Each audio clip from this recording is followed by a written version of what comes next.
Hello, hello, and welcome to another episode of Inner Work for Greater Good. My name is Emily Eldridge. As always, I'm your host. I'm giggling because my parents' dog is here. She's this absolutely adorable little Cocker Spaniel, and she doesn't hear very well, but she does hear a little bit. So obviously, when I did my introduction just now, she went and she popped up from her slumber. So sorry, Hermione, I apologize. Yes, your name is Hermione. No, unfortunately, it's not for Harry Potter. My mother loves old movies, and so if you're familiar with the old star Hermione Gingold, who was auntie in Grandmama in Gigi, you'll know Hermione Gingold. So yes, the dog was named Hermione for Hermione Gingold. Anyway, okay, she's laying down again. We'll see if she makes any more noise. Okay.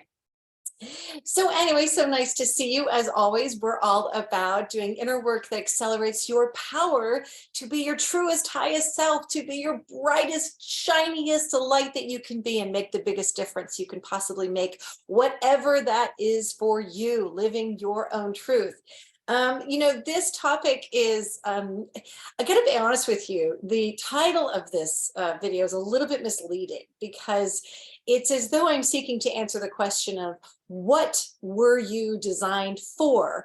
Mainly because I know that's a question I think a lot of us have, like, what's my purpose? Why am I here? What am I here to do? What can I uniquely do? What am I here to bring the world? And I really want to actually, in a way, talk more about the premise of the fact that you were designed the way you were designed for a reason. And that a lot of times, and the reason why I think this is important is because a lot of times we spend so many years and so much energy trying to be someone or some way that we naturally aren't. That's just not who we are, or that's not what feels natural for us. That's not the way that we want to be productive, or the way we tend to function or want to operate. And usually it's because we've had to adjust and adapt to our environments, to our parents, to our schools. I mean, I actually went to a very competitive girls' school, and I mean, it's an amazing education, and I learned so much, and it really stretched and molded my brain in certain ways to really be able to think and to process and to perceive in ways that I may never have learned how to perceive if I hadn't gone to that particular school. At the same time, though, let's say using my own schooling as an example, it didn't honor, and I'm not saying it was deliberately trying not to honor it, but just the way they went about things didn't really honor the fact that I'm not a hugely regimented person. I mean, it was very, rigid in terms of time and schedules and getting things done, very type A type of environment. So I'm not type A. I'm not super rigid with my time, or at least I don't really want to be. That's like in terms of my own creativity, I'm a very creative type person. I don't flow that same way. I don't necessarily achieve goals or even make goals the way other people do. And so the point is, like, I had this particular schooling and I grew up in a certain environment where it was all about being really productive and always getting work done in a certain way. And I realized as I got older and was able to actually make my own schedules and start to like tune into myself. And also when illness forced me to really have to let go of things that weren't serving me, that's when I realized that, you know what, that's great that some people are designed for that kind of environment. I'm not really designed for that kind of environment, or maybe I was designed for certain aspects of it and it served me in certain parts of me, but other parts of me really needed a different approach. And so it's all by way of saying that in terms of my own work on myself, it's always about trying to get down to, what was I designed for, or how was I uniquely designed? So even when we're talking about, in my videos or work, it's, we talk about X powers and inner struggles and healing those. And we talk about trying to process emotions, and we talk about M powers and really honoring the parts of you that are here to empower you so that you can fully live your truth.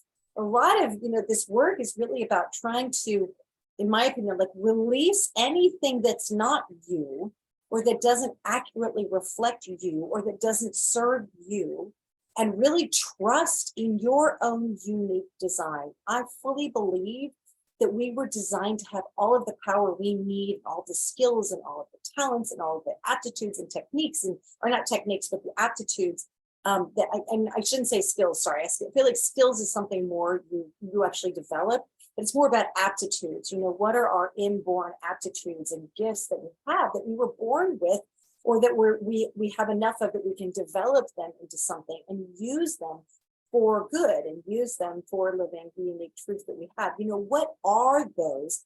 And that it's about trying to get rid of all this stuff, kind of release, whether it's the traumas or the fears or the pains or the sort of adaptive parts that maybe they served us when we needed them, but they don't really serve us anymore.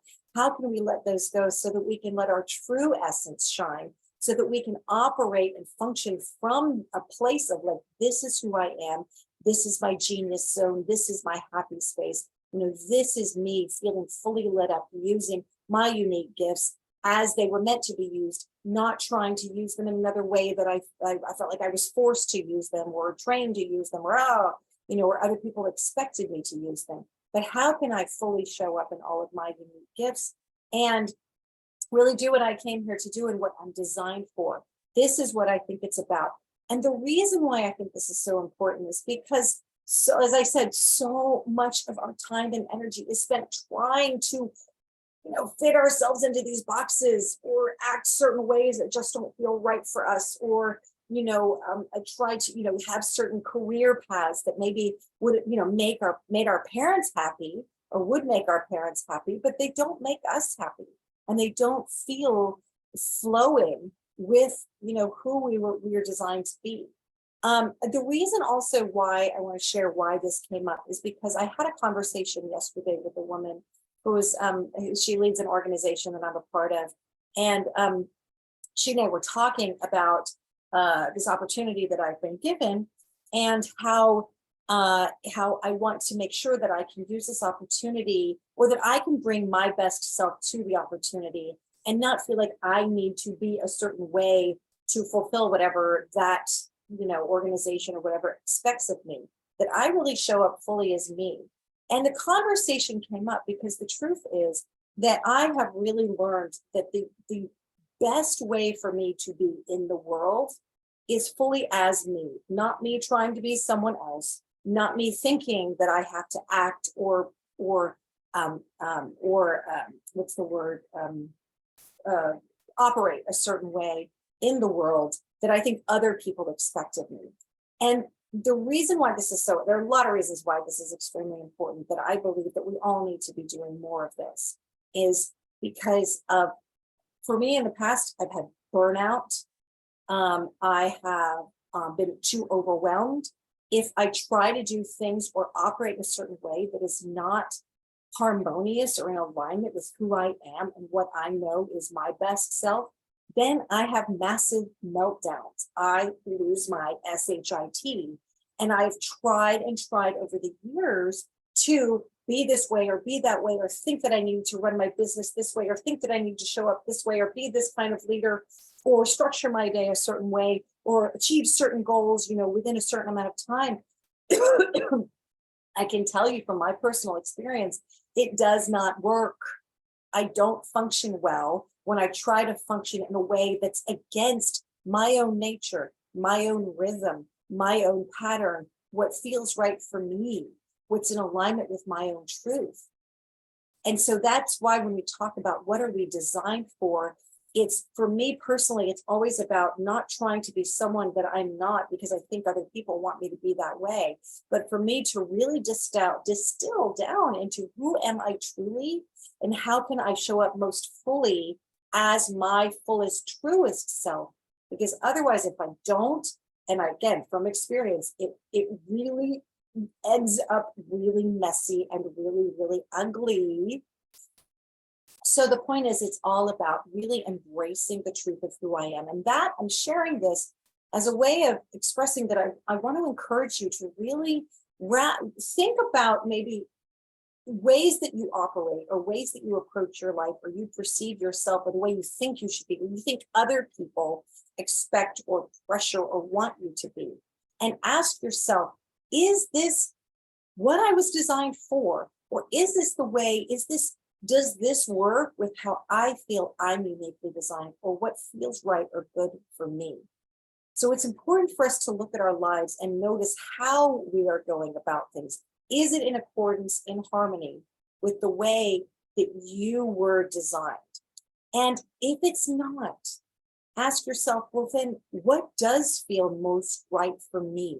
What is a better way to go about this that feels better for me, in which I know I can show up most fully in my, from the place of my own unique divine design, where I am truly using my gifts and skills in ways that feel, yeah, this feels right.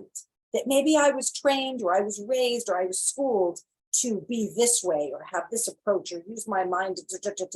But what if that doesn't work? What if it's more a matter of really just taking that breath and pausing and breathing into what a way that feels right for you, that is in alignment with your own divine design. That's pretty much my message. I mean, there's probably a lot more I could say about this in terms of really trusting the way you were designed to be. Okay, I'll share another story. And I've shared this a lot, but because this was so pivotal for me, is my own emotional sensitivity. I used to fight the fact that I'm emotionally sensitive. I used to hate it. I used to cut it off. I used to suppress it. I used to, tie myself in knots to try to be someone else. Or, well, if I can just bring out more of this other part of me that doesn't care as much, well, maybe then I can really, whatever, fill in the blank.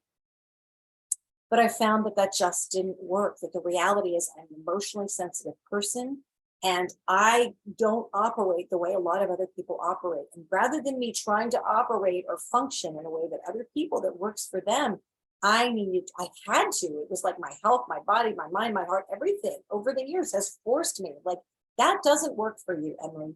You need to do what works for you and how in a way that works for you. And so that's another example of I finally accepted, I was divinely designed this way for a reason. And it took me years to even figure out, before I discovered my own work, I couldn't even accept that this is who I was. And it forced everything in my life falling apart and me having to face my emotional sensitivity and embrace it, because resisting it or fighting against it didn't work. What did work? Embracing it. So the more I embraced the fact, in my case, that I'm emotionally sensitive, the more I was able to use it as a superpower. I've talked about this before, but that's another example of why it's so key to really honor the way you were divinely designed. And in terms of that original question, I already sort of said it was sort of a false question that I was asking, what were you designed for? I don't know the answer of what you were divinely or uniquely designed for. I don't know, but know that you were designed for something. And so by knowing that you were designed for something, it can guide you on a course of accepting and embracing your own unique design. Even if other people don't get it, even if other people don't like it, maybe they would rather you be a different way, but this is who you are. And fighting that doesn't work. And trying to be other than who you are does not work. So what if you were to embrace it, knowing that you were divinely designed for something, and maybe for many things, but you were divinely designed this way for a reason. And what if you were to embrace that fully? And what could happen, and how could your life change, and how could you change, and how could your relationship with yourself change, and your relationship with these aspects of you, these talents and these attitudes and these gifts that you have, that you may see them as not good or bad because that's the way you were taught to see them. But what if you were to turn that around and see them as good, as part of your divine design? You're here to serve a purpose. And the more you can embrace your unique design, the easier it is for you to fulfill that purpose. I guess ultimately that's my message here. So embrace it, and honor yourself and your unique design. And it will guide you faster, even faster, to manifesting and being the presence that you're here to be, and having the difference, making the difference that you're here to make. I hope this has been helpful. As always, I am Emily with Change Light, Inner Work for Greater Good. See us, find us at changelight.world. We've got a free course, a free community. I've got lots of good things coming up. So I hope you'll join us there, and I'll keep you posted. All right. Thank you so much. Mwah, and I will see you soon.